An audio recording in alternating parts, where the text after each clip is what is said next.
Praise lord. మన ప్రభువైన యేసుక్రీస్తు నామంలో కృపయు సమాధానం మీకు కలుగునుగాక. హల్లెలూయా.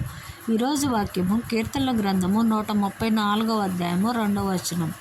పరిశుద్ధ స్థలము వైపు మీ చేతులెత్తి యెహోవాను సన్మతించుడి.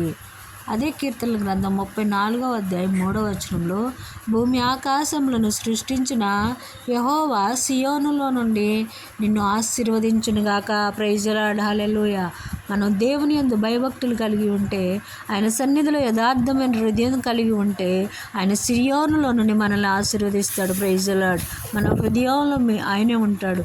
ఆయన మన ప్రాణాత్మ దేహంలో ఆయన సన్నిధిలో సమర్పించి, ఆయన గృహంలో ఆయన పరిశుద్ధ స్థలము మన హృదయం కాబట్టి, మన హృదయంలో ఎలాంటి కల్మషం లేకుండా, ఎలాంటి దోషం పాపం లేకుండా, పరిశుద్ధతలో ఆయన కృపలో మనము వర్ధిల్లుతూ సియోనులో నుండి వచ్చే దీవెనలు మనం స్వతంత్రించుకుందాం గాక. Praise the lord.